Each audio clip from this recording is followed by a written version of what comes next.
Voilà, donc on continue, on passe à la cinquième question. Donc ici, je vous ai fait la figure à main levée, donc je n'ai pas respecté les mesures, je l'ai fait à main levée. Donc si on dit en petit, à la question 5, soit ABC, un triangle tel que CAB égale 55 degrés et CBA égale 80 degrés. Donc voilà le triangle ABC. On a l'angle CAB, c'est cet angle-là, c'est 55 degrés. Et l'angle CBA, c'est cet angle-là, c'est 80 degrés. Voilà. Ensuite, on nous dit, soit O, le centre du cercle circonscrit au triangle, et P, le point diamétralement opposé à B. Donc ici, voilà le cercle C, c'est le cercle circonscrit au triangle, voilà son centre O. Maintenant, on nous dit que P est diamétralement opposé à B. Normalement, quand le segment BP, diamètre lay nekk. Pour bien placer le point P, on jël seen règle ngeen teg ko de sorte que mu jaar par le point B et le centre. Fi muy couper cercle bi foofu point nekk P. Normalement, P est diamétralement opposé à B. Est-ce que vous voyez? Maintenant, ici, qu'est-ce qu'on nous dit? On dit quelle est la mesure de l'angle AOB. Voilà l'angle AOB, mon écrit, mon marqué. Donc, on demande la mesure de l'angle AOB. Ici, AOB est un angle au centre. Maintenant, regardez bien, l'angle AOB, mon ban arc l'a intercepté, mon angle B. Ban arc l'a intercepté, si vous regardez bien, arc AB l'a intercepté, mon arc B. Les comme dañuy jéem xol ban angle la associé moy ban angle inscrit moo intercepté même arc bi.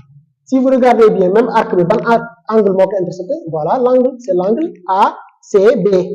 Parce que voilà, ou bien BCA, c'est la même chose, c'est cet angle là. Donc qu'est-ce qu'on peut dire de ces deux angles? Quand les angles AOB et ACB sont associés. Parce que voilà, AOB est un angle au centre, ACB est un angle inscrit, les deux interceptent le même arc de cercle. Donc c'est deux angles qui sont associés. Gis ngeen ko ban leçon angle inscrit. Est-ce que vous voyez? Maintenant, qu'est-ce qu'on peut dire de deux angles associés? Quand deux angles sont associés, alors la mesure de l'angle au centre vaut le double de la mesure de l'angle inscrit. Et la mesure de l'angle inscrit vaut la moitié de la mesure de l'angle au centre. Donc, ici, AOB mesure le double de la mesure de l'angle ACB. Il y a deux fois la mesure de l'angle ACB. AOB, donc qu'est-ce qu'on aura?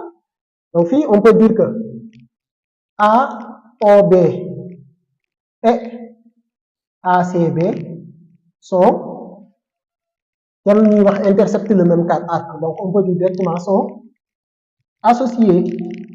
Alors, qu'est-ce qu'on aura? Donc, mesure AOB, lan lay nekk 2 fois ACB. Ou bien 2 ACB, ngeen dindi fois bi, c'est la même chose, 2 fois ACB. Quand nous pour ñu am AOB, il faut ñu xam l'angle ACB, la mesure de l'angle ACB. Maintenant, comment faire pour connaître la mesure de l'angle ACB? Mais xool leen bu baax angle bi ci ban triangle la ne? Dafa nekk dans le triangle ABC. Dans le triangle ABC, on nous a donné la mesure de l'angle CAB, c'est 55 degrés, mais aussi on nous a donné la mesure de l'angle ABC, c'est 80 degrés. Donc dans un triangle, vous nous donnez la mesure de deux angles, troisième angle, vous pouvez calculer facilement. Là, vous pouvez calculer parce qu'on vous a dit que dans un triangle, la somme des mesures des trois angles est égale à 180 degrés. Est-ce que vous voyez? Donc, dans un triangle, la somme des angles est égale à 180 degrés. Donc, puisque c'est une somme 180 degrés, là, on a une mesure. Donc, on va résoudre une équation, on va inconnue, angle, est-ce que vous voyez? Donc, qu'est-ce qu'on a? Donc, on va dire dans le triangle ABC, dans le triangle ABC, virgule, on a, qu'est-ce qu'on a? Mesure ABC, on continue, plus ACB, d'ailleurs, commencer angle bi ñu devons calculer. Bon angle nous devons calculer, c'est ACB. Donc, là, il y a ACB plus ABC, plus, par moi, CAB, plus CAB. C'est la somme des mesures des trois angles du triangle ABC. Dans un triangle, la somme des angles est égale à 180 degrés. Donc, là, il y a une somme égale 180 degrés. Est-ce que vous voyez? Or, qu'est-ce qu'on sait? On connaît la mesure de ABC, minimum c'est 80 degrés. On connaît la mesure de CAB, minimum c'est 55 degrés. Quand on va remplacer par cette valeur, si on remplacer lan la ñom kon dañuy am ACB plus ABC ñaata la 80 degrés plus kii ñaata la 55 degrés égale 180 degrés. On continue les calculs fii suñu neexee dañuy transposer indi moins 80 ak moins 50 bu neexee dañu leen di additionner d'abord 80 degrés plus 55 degrés ça donne 135 degrés kon lan la ñuy am dañuy am ACB ba tey day ñëwaat donc ACB plus 80 plus 55 ça donne 135 donc plus 135 degrés égale 180 degrés. Donc ACB plus 135 degrés égale 180 degrés kon pour ñu am ACB dañuy transposer 135 yóbbu ko mu nekk moins 35 moins 135 donc dañuy am ACB égale 180 degrés moins 135 degrés égale donc fii maa ngi koy def étape par étape juste pour ngeen mën a comprendre mais élève bu comprendre da nga koy mën a def directement en une ou deux lignes dañuy mën a def vite fait les calculs donc damay détailler pour mën leen expliquer pour que vous puissiez comprendre donc fii vous prenez votre calculatrice ngeen calculer 180 degrés moins 135 ça donne combien ça donne 45 qu'est-ce que ça signifie ça veut dire donc ACB l'angle ACB mesure combien mesure 45 degrés puisqu'on a la mesure de l'angle ACB ñun loolu lañ soxla AOB donc on pourra calculer AOB comment en utilisant cette relation là AOB égale 2 fois ACB donc à partir de là lan la ñu am donc lan la ñu am dañuy am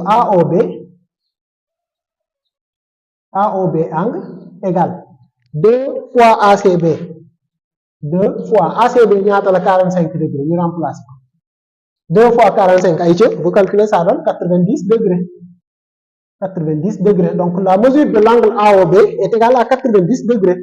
Maintenant, à partir de là, vous regardez au niveau des propositions. Réponse A, on nous donne 90 degrés. Je vais continuer. C'est la bonne réponse. Donc, la bonne réponse à la cinquième question. Donc, ici, voilà. Donc, la bonne réponse à la cinquième question, c'est la réponse A. Qu'est-ce que vous voyez? Donc, facilement, c'est très simple. Voilà. Ensuite, on passe à la sixième question. Donc, au niveau de la sixième question, qu'est-ce qu'on nous dit? On nous dit, quelle est l'expression littérale de l'application affine G, telle que G de 1 demi égale 2, et G de 1 égale 1. Est-ce que vous voyez? Sixième question.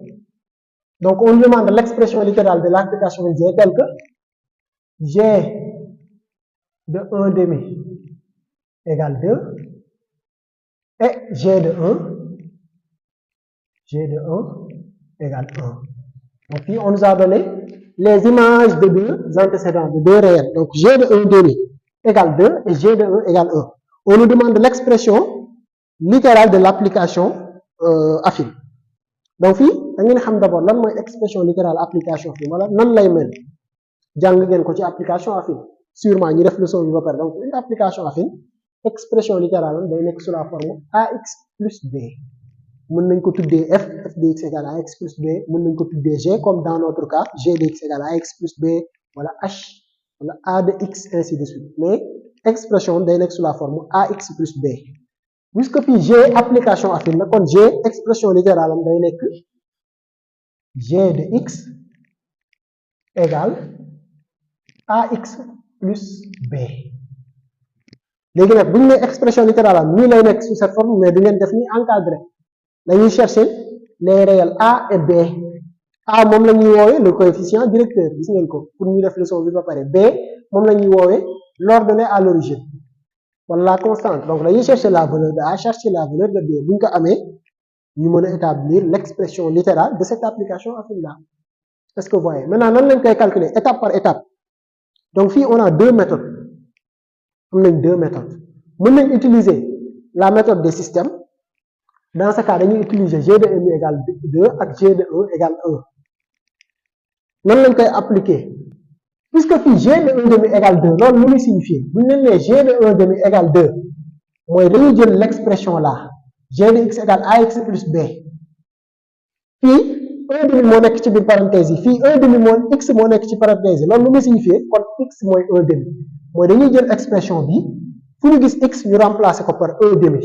kon bu ñu jëlee ax plus b day nekk a x day nekk 1 demi donc a facteur de 1 demi plus b loolu mooy g de 1 demi égal maintenant fii g de 1 demi ñaata la ñuy wax égal 2 ñu def égal 2 saa yoo gisee g de 1 demi égale 2 1 demi bi mooy fu ñu gis x dañ koy remplacer par 1 demi bu ñu jeexee à la fin ñu def égal g de 1 demi égale 2 kon g de 1 demi mi ngi nii égale 2 ñu résoudre équation bi pas résoudre équation bi mais dañuy remplacer fii d'abord fii tamit regardez bien fii tamit on nous dit g de 1 égale 1 dañuy jël l'expression de ax plus b g de 1 mooy dañuy jël ax plus b fu ñu gis x ñu remplacer ko par 1 donc a facteur de 1 plus b lii mooy g de 1 égal g de 1 c'est égal à quoi c'est égal à 1 ñu def égal 1 donc fii day nekk 1 demi de a plus b égale 2 fii a fois 1 ça donne a plus b égale 1 lan la ñuy am dañuy am un système d'équation du premier degré à deux inconnues que vous avez très bien résoudre ngeen résoudre ko en passant par l'une des trois méthodes yi ngeen xam substitution méthode d'addition wala méthode de comparaison facilement ngeen am la valeur de a ak la valeur de b ngeen remplacer ko am l'expression littéraire donc loolu mooy la première méthode à chaque fois ñu jox leen les images de deux réels ni ngeen koy defee facilement deuxième méthode bi mooy lan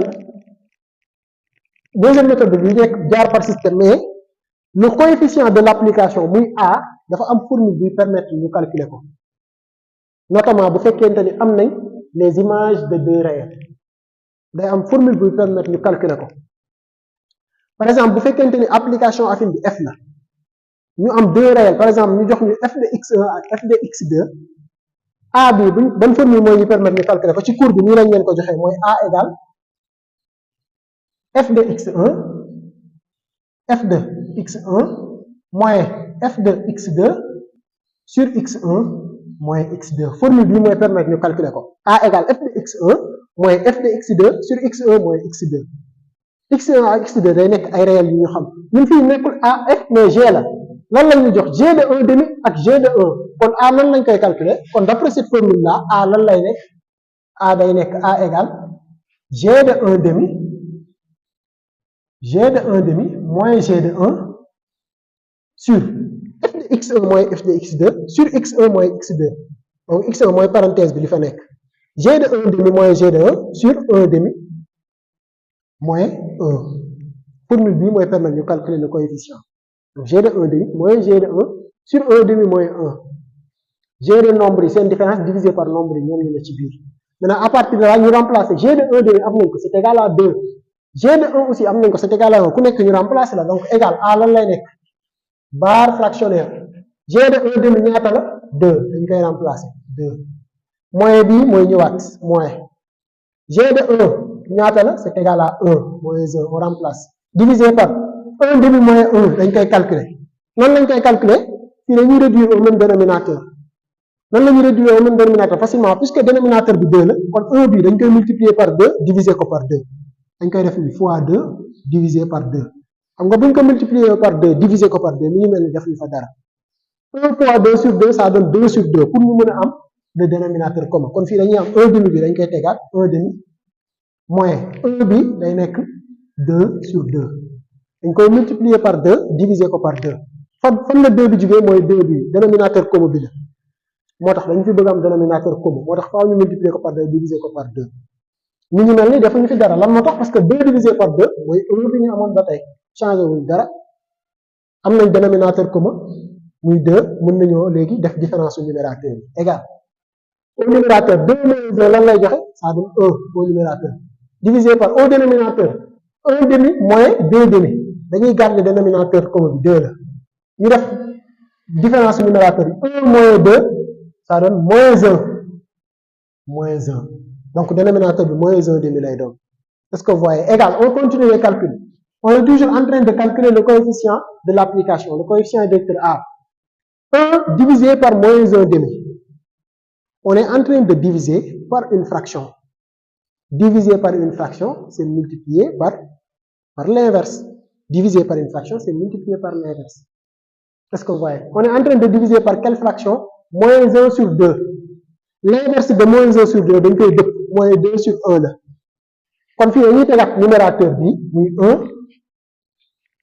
mooy numérateur fraction bu mag bi moo nekk ni 1 au lieu ñuy diviser dañuy multiplier par lan la ñuy multiplier puisque dañoo diviser woon ñu ne ñu diviser par une fraction c'est multiplier par l'inverse kon fii au lieu ñuy diviser par fraction bi dañuy multiplier par lan l'inverse fraction bi fraction bii lañ doon diviser inverse am lan la dañ koy dëpp mu joxe moins 2 sur 1 kon moins fois moins 2 sur 1 bi jarul bind parce que divisé par 1 jarul bind.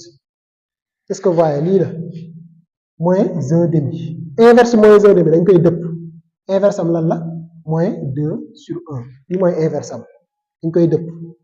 L'inverse de A sur B c'est quoi? C'est B sur A. L'inverse de moins 1 sur 2 moins bi dañ koy garder ñu dëpp 2 sur 1 moo nekk nii 2 sur 1 bi jarul bind moo nekk nii kon dañ koy multiplier loolu mooy diviser par une fraction c'est multiplier par l'inverse donc au lieu ñuy diviser par fraction bi muy moins 1 demi dañuy multiplier par inverse am mooy multiplier par inverse am. Est-ce que vous voyez on continue les calculs 1 fois moins 2 ça donne moins 2 un nombre boo ko multiplier nombre bi lay joxaat moins 2 loolu mooy lan kon notre coefficient A égale moins 2. Est-ce que vous voyez facilement dañuy mën a calculer A léegi g de x égale ax plus b la ñu amoon puisque léegi A moins 2 la kon léegi lan la ñu am kon léegi dañuy am g de x égale au lieu de A dañ koy remplacer par valeur moins 2 kon moins 2x plus b moom xamaguñ ko noonu dañ koy bàyyi kon voilà l'expression littérale mais duñu arrêté wu fii attention g de x égale moins 2x plus b lan moo des déterminer la valeur de b. Est-ce que vous voyez maintenant nan la ñuy déterminer la valeur de b dañuy utiliser ñaar yi ñu am g de 1 demi égale 2 wala g de 1 égale 1 bu ngeen ci jël baax da ngeen xool bi gën a facile puisque fii 1 demi la ça ne facilite pas les calculs nañ ko bàyyi nañ jël bële g de 1 égale 1 g de 1 égale 1 loolu lu mu signifier mooy dañuy jël l'expression de g de x mu ngi nii ñu remplacer x par 1 à la fin ñu def égal 1 lan la ñu am g de x mi ngi nii puisque g de 1 égale 1 implique que ñu jël expression g de x moins 2x plus 1 moins 2 x lan lañ koy remplacer par 1 bi kon moins 2 facteur de 1 plus b égale lii mooy g de 1 maintenant égale 1 donc égale 1 ñu résoudre équation bi génne valeur b on a une équation à une seule inconnue bi b la on calcule moins 2 fois 1 ça donne moins 2 plus b égale 1 ñu lan lañ soxla b moins 2 bi dañ koy transposer mu dem nekk plus 2 kon dañuy am b égale 1 plus 2 1 plus 2 ça donne 3 voilà la valeur de b égale 3 mënoon nañoo utiliser bii aussi b égale 3 la ñuy tudde du changer a égale moins 2 b égale 3 kon g de x égale ax plus b wala fii la ñuy jël g de x égale moins 2x plus b dañ koy remplacer par 3 donc à la fin pour finish dañuy am g de x égale moins 2x plus 3 donc voilà l'expression littérale de g de l'application affine g de x égale moins 2x plus 3 ñu xool au niveau des propositions donc pour la première proposition qu'est-ce qu'on a première proposition on a 2x plus 3 boobu baaxul réponse B on a moins 2x moins 3 boobu baaxul C on a moins 2x plus 3 moom la ñu am kon boobu moo baax ça veut dire que la bonne réponse à la sixième question c'est la réponse C. Est-ce que vous voyez on encadre donc c'est très simple donc toujours pour déterminer l'expression littérale d'une application affine bu fekkee jox nañ ñu deux images muy ñaar yi on a deux méthodes mën ngeen jaar par les systèmes d'équation mooy sànq bi ma tegoon ngeen résoudre système bi génne les valeurs mën ngeen jaar nii aussi vous utilisez la formule qui nous permet de calculer le coefficient une fois ñu am le coefficient on utilise l'un des deux yi ñu jox pour déterminer la valeur de b facilement. Voilà donc on poursuit on passe à la septième question donc ici on nous dit quel est le vecteur égal à u donc on nous donne u égale ga moins em moins gf plus ef plus am donc u c'est une somme vectorielle est-ce que vous voyez donc on nous dit à quoi est égal le vecteur u donc fii pour xam ko dañuy calculer la somme vectorielle dañuy calculer donc l'expression de u est-ce que vous voyez donc qu'est-ce qu'on a c'est la septième question donc on nous donne le vecteur u égale ga moins em ga vecteur moins m vecteur est-ce que vous voyez moins gf vecteur plus ef vecteur moins gf vecteur plus ef vecteur est-ce que vous voyez plus ef vecteur ensuite plus am vecteur plus am vecteur égal donc voilà l'expression vectorielle de l'expression de U. Donc c'est une somme vectorielle.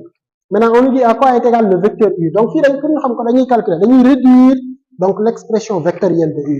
Noonu lañ koy réduire étape par étape donc en utilisant les propriétés du cours. Est-ce que vous voyez? Donc fii on a GA vecteur moins EM vecteur moins GF vecteur plus EF plus AM. La première chose à faire bala ñoo def dara mooy vecteur yi nga xamante ni seen kanam dafa am moyen dañuy éliminer moyen bi de sorte que mu nekk plus. fii ñaata vecteur la muy moins EM vecteur moins GF vecteur dañ ko war a transformer de sorte que moyen bi nekk plus sans ñu changer le vecteur loolu nan lañ koy defee j'espère que expliqué nañ leen ko ci cours bi à chaque fois ñu am un vecteur par exemple moins AB moyen AB vecteur bu dee dañoo bëgg a dindi moyen bi sans changer vecteur bi dañuy dindi moyen bi ensuite ñu permuter mooy B ak A dañuy changer seen position bu ñu ko changer lu muy nekk B A vecteur donc moyen AB vecteur c'est égal à B A vecteur bu ñu bëggee éliminer moyen bi dañ koy éliminer bu ñu ko éliminer ñu permuter B day ñëw place A dem place B donc c'est égal à B A vecteur nii la ñuy dindee moyen ci kanam vecteur sans changer le vecteur c'est le même ce sera le même vecteur par exemple ñu am moyen DM vecteur bu ñu bëggee dindi moyen bi ñu koy dindi ñu permuter ça donne MD ñaar yi c'est ñaari vecteurs yi moyen DM ak MD c'est le même vecteur changé wu nii la ñuy éliminer signe moyen de la même manière aussi bu ñu amee AB vecteur bu dee vecteur bi dañ fee bëgg a indi moyen dañuy indi moyen bi ñu permuter ce sera le même vecteur mooy dañuy indi moyen au lieu de AB ñu dëpp ko mu nekk BA donc si vecteur nii lañ fay indee moyen wala nii lañ fay yóbboo moyen est-ce que vous voyez léegi nag ñun lan lañ soxla ñun dañoo bëgg a éliminer moyen d'abord déjà GA dañ koy recopier ni mu meloon GA vecteur on continue maintenant moyen EM vecteur moyen bi dañoo bëgg mu sotti kon dañ koy dindi ñu permuter moyen EM léegi plus ME lay doon donc plus EM dañ koy permuter mu nekk ME ce sera le même vecteur changé wu on continue moyen GF fii tamit moyen bi bu ñu bëggee mu dañ dañ koy éliminer def plus au lieu de GF léegi nekkatul au lieu de GF léegi lan lay nekk FG plus FG nii la ñuy éliminer ci moyen maintenant lii dañ koy recopier comme ni mu mel tel quel est plus EF vecteur plus AM vecteur maintenant à partir de là puisque léegi ay plus rek la ñu am nag nan la ñuy def pour réduire dañuy utiliser la relation de Charles gis ngeen ko bi ngeen di def vecteur la relation de Charles mooy bu ñu amee par exemple nii si on a A B vecteur plus BA vecteur fii B lañ fi am fii B lañ fi am B bi dañ koy mën a éliminer non je veux pas dire BA par exemple BC bu ñu amee lii par exemple AB vecteur plus BC vecteur donc B lañu fii B moo mujj fii B moo njëkk B bi day sauté ñu relier A ak C lan lay joxe A C li ngi mel ne ñu am M G plus G C fii G moo mujj fii G moo njëkk dañ koy éliminer fecc M bi ak C bi ça donne MC vecteur lii mooy la relation de Charles donc fii c'est ce qu'on va utiliser pour réduire l'expression de U mais nag dañ koy def étape par étape puisque vecteur yu bëri la ñu am dañuy xool vecteur yi nga xam ne dañ leen di mën a éliminer par relation de Charles dañ leen di mën a boole ici GA égal GA kan lañ ko mën a booleel dañ koy boole beneen vecteur boo xam ne A la commencé GA ñu xool kii commencé wu la kii commencé wu la kii mais kii A la commencé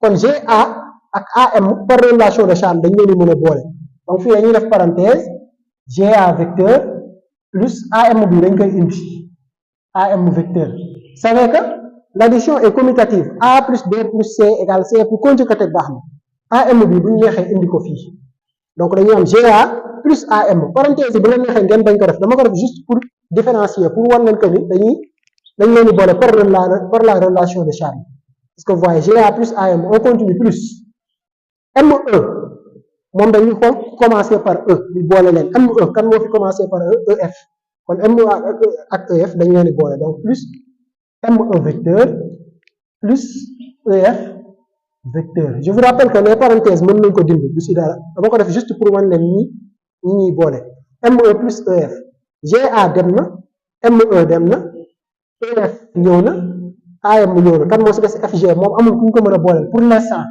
nañ ko bàyyi nii plus GF pour l'instant nañ ko bàyyi nii est-ce que vous voyez étape par étape on continue égal maintenant GA plus AM d'après la relation de Charles A bi dañ koy éliminer ça donne GM vecteur plus donc GA plus AM d'après la relation de Charles A bi day sauter donc ça donne GM vecteur on continue plus M1 plus EF vecteur d'après la relation de Charles E bi day dañ mu def MF donc plus MF vecteur on continue plus fii FG noonu la fu meeram ñu bàyyi ko noonu FG amul ku mu mën a sauter à partir de là on applique à nouveau le processus même processus bi mooy continuer waat ñu xoolaat ñi nga xam ne mën nañ leen a boole d'après la relation de Charles GM ak MF mën nañ leen boole d'après la relation de Charles GM plus MF M bi day sauter mu des GF donc la ñuy am GF vecteur plus ñaar yi bu ñu joxee lii lan moo ci des plus FG ba tey plus FG vecteur à partir de là on continue égal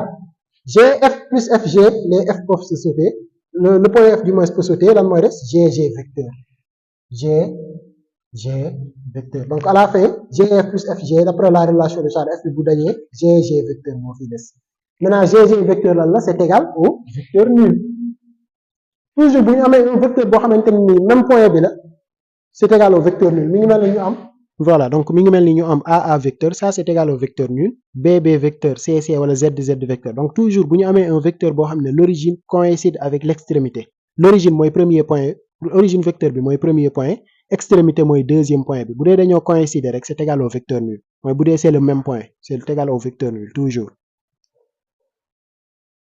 vecteur nul maintenant à partir de là vous regardez au niveau des propositions donc fan la ñu am le vecteur nul est-ce que vous voyez donc c'est la 7e question réponse A on nous donne 2A vecteur réponse B on nous donne vecteur nul donc ici la bonne réponse c'est la réponse B pour la 7e question on va mettre B donc la réponse B est la bonne réponse est-ce que vous voyez voilà ensuite on passe à la 8e question en 8e question qu'est-ce qu'on nous dit on nous dit soit ABC un triangle équilatéral de côté A et de hauteur H. Est-ce que vous voyez? 7e question.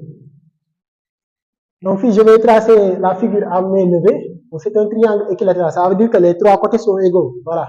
J'espère que vous savez ce que c'est qu'un triangle équilatéral. Je vais tracer à main levée. Nous considérons notre triangle ABC. A, B, C. C'est un triangle équilatéral. Les trois côtés sont égaux. On nous a dit que c'est un triangle équilatéral de côté A. Donc ce côté mesure A. Ce côté aussi mesure A. De même que ce côté-là aussi, ça mesure A. Ñetti côté yëpp ñoo tolloo. De hauteur H. Donc hauteur bi ñetti hauteur aussi dañuy tolloo. C'est un triangle équilatéral. ñun benn hauteur rek la ñuy considérer. mooy bi nga xam ne day wàcc nii. Comment? Perpendiculairement. Hauteur toujours day perpendiculaire ak côté opposé bi. mooy H. Voilà la hauteur H. Donc voilà notre triangle. Maintenant, qu'est-ce qu'on nous dit? On nous dit quelle est la valeur de la hauteur H. Donc fii la valeur de H lañ ñuy laaj, la valeur de la hauteur H. Donc fii nan lañ koy déterminer?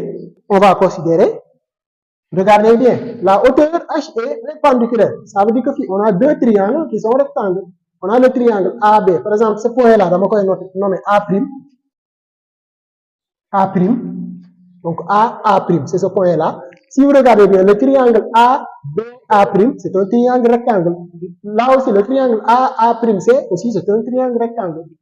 On a deux triangles rectangles. Maintenant, deux triangles rectangles, ils viennent les considérer. Donc, considérons le triangle ABA'. On nous demande l'expression de la hauteur H. L'expression de la hauteur H. Puisque c'est un triangle rectangle, on va appliquer le théorème de Pythagore. Est-ce que vous voyez? On va appliquer le théorème de Pythagore. On veut l'expression de H. Côté B, c'est l'hypoténuse A là. Côté B aussi, côté B, oui, BA'. BA', en réalité, mesure la moitié de BC. Est-ce que vous voyez? Parce qu'on a un triangle équilatéral. En réalité, hauteur B, à la fois hauteur, médiatrice.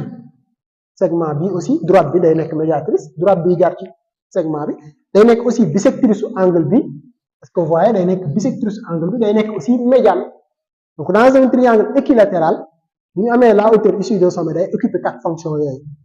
Donc, nous avons médiatrice, bisectrice, médiane, hauteur. Est-ce que vous voyez?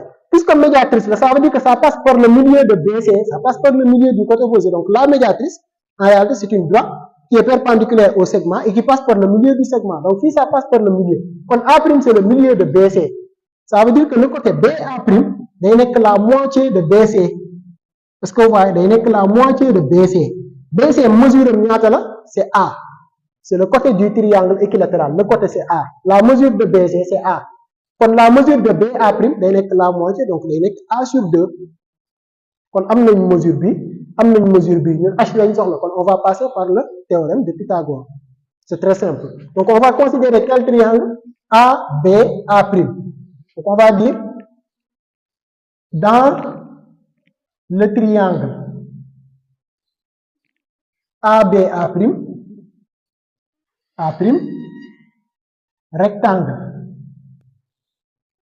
rectangle A', puis le rectangle, virgule, d'après le théorème de Pythagore.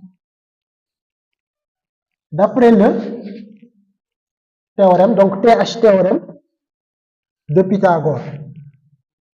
Qu'est-ce qu'on a? Virgule, on a. Donc, théorème de Pythagore, là, la somme des carrés des deux côtés de l'angle droit est égale au carré de l'hypoténuse. Puis les deux côtés de l'angle droit, c'est BA', AA', mais la hauteur. Donc, qui A sur 2 là, A sur 2, moi mesure, qui mesure H là. Quand d'après le théorème de Pythagore, là, nous avons H au carré, plus côté B au carré, ça donne A sur 2 au carré. Est-ce que vous voyez? Donc, on a AA' au carré plus BA' au carré. Maintenant, on va nous remplacer directement par cette mesure. AA' au carré, AA' mesure H, donc on a H au carré plus BA' mesure A sur 2, donc BA' au carré, plus A sur 2 au carré égale hypoténuse au carré, hypoténuse de AB là, mesure là A, comme ça donne A au carré. Donc, on va remplacer directement par cette mesure. Normalement, on va d'abord AA' au carré plus BA' au carré égale AB au carré. Si on remplacer par cette mesure, on va H au carré plus A demi au carré égale A au carré. Maintenant, nous over l'expression de H. Donc, on va étape par étape. L'expression de H, puis, qu'est-ce qu'il faut faire d'abord? On peut calculer d'abord A sur 2 au carré. Voilà, puisque H A sur 2 au carré, on peut transposer. Quand H au carré, là, H au carré égale. Mais nous gardons H au carré, nous transposer qui? Déjà A au carré, on peut changer. A au carré. Maintenant, plus A sur 2 au carré, nous pouvons transposer moins A sur 2 au carré. On continue. H au carré égale. A au carré, de changer. Au carré. Maintenant, moins A sur 2 au carré, nous pouvons développer. Nous avons A sur B, le tout au carré. Il y a une propriété qui nous dit que c'est A au carré sur B au carré. Donc, si nous élevons un quotient au carré, c'est égal au numérateur au carré divisé par le dénominateur au carré. Nous élevons le numérateur au carré et le dénominateur. Donc, ici, A sur 2 au carré, nous avons A au carré sur 2 au carré. 2 au carré, ça donne 4. Donc, ça donne A au carré moins A au carré sur 4. 2 au carré 4, là, on peut calculer directement. L'expression expression H au carré. Est-ce que H au carré là, non, nous avons H. Puisque H au carré là, donc pour nous am H, nous avons le carré. Si nous avons carré, nous avons racine. Toujours carré, racine, nous avons remplacer racine carré. Donc, si nous éliminons le carré, nous unifions la racine carré. Est-ce que vous voyez, quand H là, donc H est racine carré de A au carré moins A au carré sur 4. Donc, on a le carré, on amène la racine carré. Donc, voilà l'expression de H. Maintenant, on continue. Donc, on transforme l'expression. Parce que, si vous avez une ligne en drôle avec une ligne en magum, donc, on continue. Finalement, on continue. On a A au carré moins A au carré sur 4. Puis là, on réduire au même dénominateur. Là, on réduire au même dénominateur. Le dénominateur, comme c'est 4. Quand A au carré, on va faire le tout, on fi dénominateur commun de 4. Nan lañ koy amé dañ koy multiplier par 4 diviser ko par 4 mi ngi mel ni changé wuñ ci dara donc day joxe égal racine de donc a au carré dañ koy multiplier par 4 diviser ko par 4 donc day joxe 4 a au carré sur 4 parce que vous voyez a au carré moom lañ multiplier par 4 diviser ko par 4 4 sur 4 ça donne 1 a au carré bi moo fi des maintenant moins a au carré sur 4 donc moins a au carré sur 4 donc voilà l'expression de h toujours h égale grand racine de 4 a au carré sur 4 moins a au carré sur 4 on a le dénominateur comme 4 kon dañuy garder le dénominateur commun ñu def la différence des numérateurs donc ça donne égal grand racine 2 donc dénominateur commun bi 4 la dañ koy garder maintenant ñu calculer numérateur yi 4a au carré moins a au carré 4a carré moins a carré ça donne 3a carré donc 3a au carré ba tey mu ngi l'expression de h donc h égale grand racine de 3a au carré divisé par 4 donc fii dañoo garder le dénominateur comme 4 on calcule les numérateurs 4a carré moins a carré ça donne 3a carré donc h égale racine de 3a au carré sur 4 on continue ban propriété la ñuy appliquer propriété bi ñuy wax racine de a sur b ça donne racine de a sur racine de b joxoon naa leen ko ci début bi ci première question bi je pense donc fii racine de 3a carré sur 4 ça donne racine de 3a carré sur racine de 4 au carré donc dañuy am h égale ba tey h égale racine de 3a au carré divisé par racine de 4 égale on continue maintenant racine de 3a carré c'est un produit racine de 3a carré day nekk racine de 3 fois racine de a carré au lieu ñu koy def directement nañ ko def étape par étape pour ngeen mën a comprendre donc racine de 3a carré day nekk racine de 3 fois racine de a au carré au numérateur au dénominateur racine de 4 ça donne 2 donc expression h lii lay nekk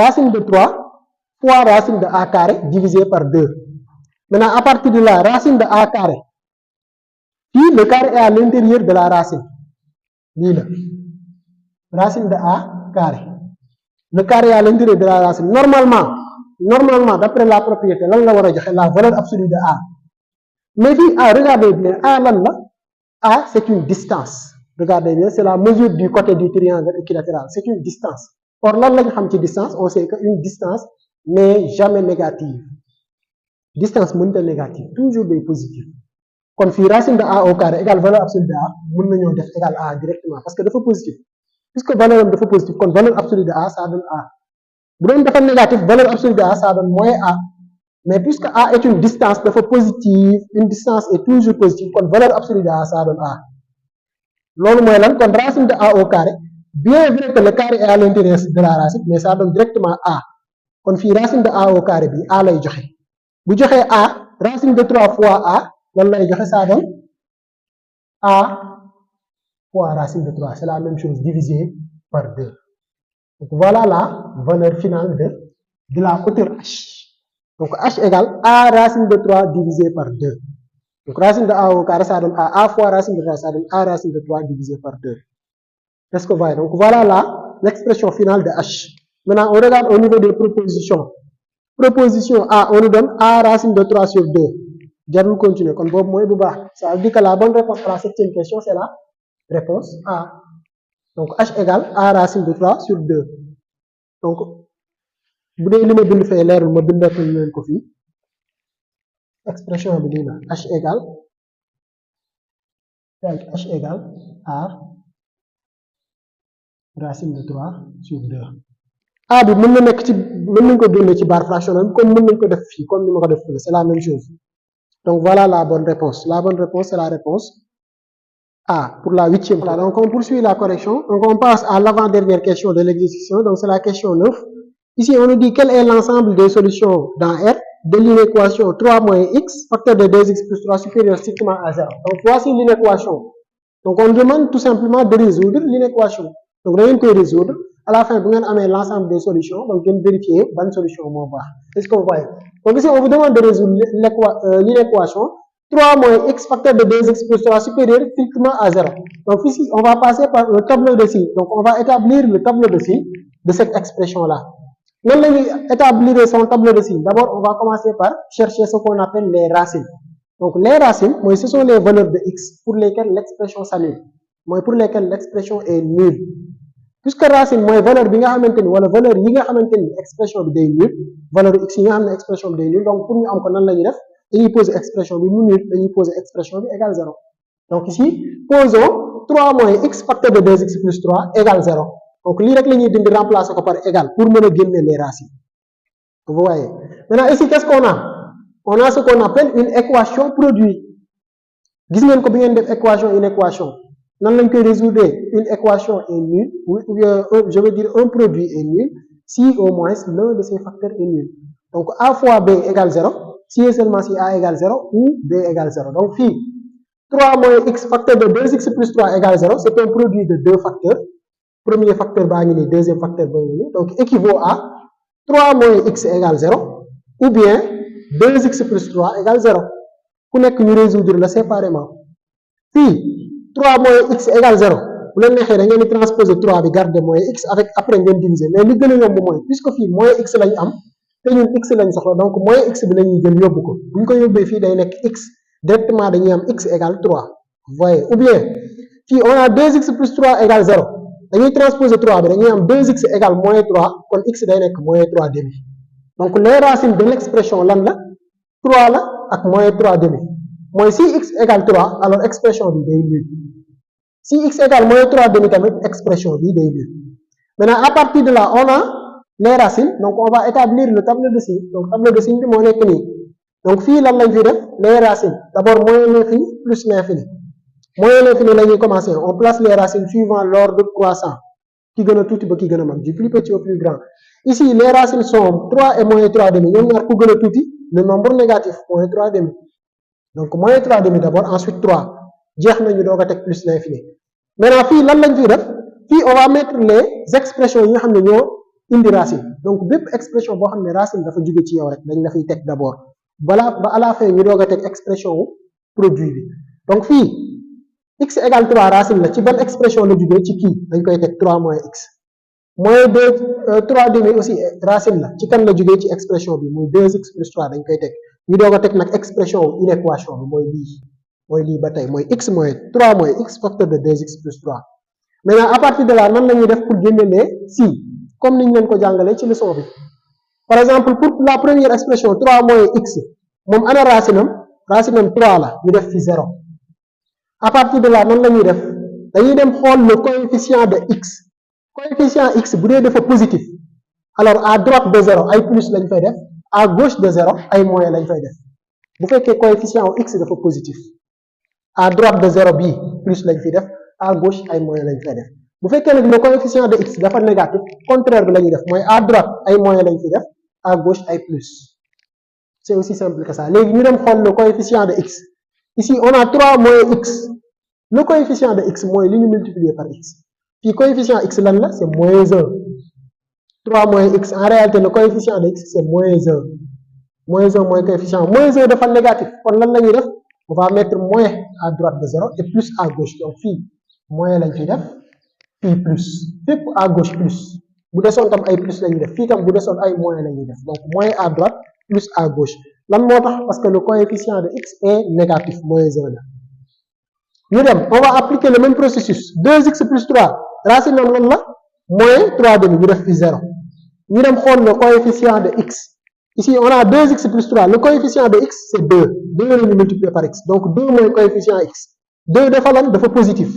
puisque dafa positif kon plus la ñuy def à droite moins à gauche donc fii yëpp à droite bi plus lañ fi def plus loolu day continuer plus à gauche fii yëpp moins lañ fiy def facilement donc nii la ñuy def pour mën a am les signes des expressions qui ont donné une racine ou bien des racines maintenant à partir de là mu des nag lan signe expression inégalité bi mu ngi nii moom ay signes nan lañ koy defee puisque kii moom c'est le produit de kii ak kii mooy kii la ñuy jël multiplier ko par kii kon signe tam pour ñu am ko dañuy jël signe kii multiplier ko par signe kii donc fii dañuy def plus fois moins ça donne moins fii moins la fi nekk plus fois plus ça donne plus moo fi nekk moins fois plus ça donne moins donc voilà les signes de l'expression mi ngi nii sur l'intervalle moins l'infini ba moins 3 demi signe moins la daf fee négatif sur l'intervalle moins 3 demi ba 3 daf fee positif plus sur l'intervalle 3 ba plus l'infini daf fay négatif léegi nag à partir de là pare nañ ci tableau de signe bi lan la ñuy def dañuy dem xool léegi signe inéquation bi inéquation bi mu ngi nii 3 moins x facteur de 2x plus 3 supérieur à 0 signe bi lii la lii mooy signe supérieur à 0 supérieur à 0 mooy lan mooy dafa positif plus la supérieur à 0 mooy plus bu doon inférieur à 0 la loolu mooy moyen donc supérieur à 0 plus la kon ñun tableau bi fii plus lañ fiy seet fu ñu gis plus dañ koy garder lépp lu nekkul plus dañ lay barrer parce que signe inéquation bi plus la supérieur à 0 plus la fii la parce que voyez fii expression baa ngi nii expression inéquation bi fan lañ am plus fii bii baax na fii mooy lañ fi am dañ koy assurer baaxul fii mooy lañ fi am dañ koy assurer baaxul donc à la fin kii mooy baax léegi nag pour ñu xam kan la dañuy yéegal ci kaw pour mën a am l'intervalle ban intervalle la moins 3 demi ba 3 donc s égale moins 3 demi ba 3 on ferme léegi nag fii ni ñuy fermer ak ni ñuy ouvrir ak ni ñuy fermer dafa am règle quand est-ce que la ñuy fermer ci réel bi ak quand est-ce que la ñuy ouvrir dañuy xool signe inéquation supérieur bu fekkee dafa am ou égal bu dee dafa am ou égal supérieur ou égal kon nombre yi daf ciy bokk dañuy fermer par exemple bu doon lii la moins 3 demi 3 bu doon fële dañ fa am ou égal supérieur ou égal kon nombre yi da ciy bokk fii dañuy fermer mooy kii bokk na ci 3 bi dañuy fermer mooy bokk na ci nii lañ koy def mais bu dee fii strictement supérieur la comme dans notre cas amul ou égal kon dans ce cas dañuy ouvrir ci réel kon fii nii mënuñu ko def dañuy ouvrir mooy lii ma def ci solution bi donc on va ouvrir au niveau des réels donc on ouvre vous voyez bien on ne ferme pas fii aussi on ouvre loolu mooy moins 3 demi bokk ci 3 bokk ci dañuy ouvrir parce que fii on a supérieur strictement bu doon supérieur strictement wala inférieur strictement dañuy ouvrir au niveau des réels réels yi bokk ci mais bu dee dañoo am supérieur dès qu'il y a la présence de ou égal supérieur ou égal wala inférieur ou égal dans ce cas dañuy fermer vous voyez bien donc fii la solution c'est moins 3 demi 3 mais ouvert partout léegi nag on regarde au niveau des propositions proposition A on nous donne S égale moins 3 demi 3 fermé partout boobu baax na non attention fermé partout baaxul parce que fii on a ouvert vous voyez bien fii on a ouvert donc ku gis moins 3 demi 3 rek nga gis fii moins 3 demi 3 nga def réponse A ce sera faux parce que fii au niveau de la réponse A on a fermé en moins 3 demi et en 3 kon boobu baaxul réponse B on nous donne moins 3 demi 3 ouvert partout kon boobu baax maintenant un petit commentaire sur réponse C bi réponse C dañ lay jox moins 3 demi 3 mais ci ay accolades lañ ko def alors que pour une inéquation solution yi du nekk ci accolade kon réponse C bi dañ leen doon jéem a piéger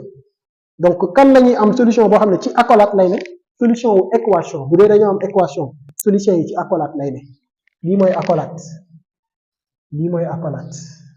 mais solution wu inéquation du nekk ci accolade ci ay intervalle lay ne on aura des crochets ouverts ou fermés ouvert ou fermé bi lan moo koy déterminer la présence de ou égal s'il y a ou égal dañuy fermer s'il y a strictement on ouvre donc fii la bonne réponse c'est la réponse B est-ce que vous voyez donc 9B donc on va mettre ici 9B donc grand B voilà donc la bonne réponse pour la question 9 la 9e question et enfin on passe à la 10e question la dernière question donc l'exercice comporte 10 questions.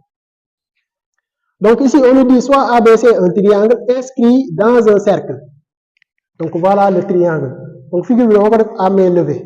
Est-ce que vous voyez? Donc, brouillon toujours, juste à main levée. Sans utiliser les matériels géométriques.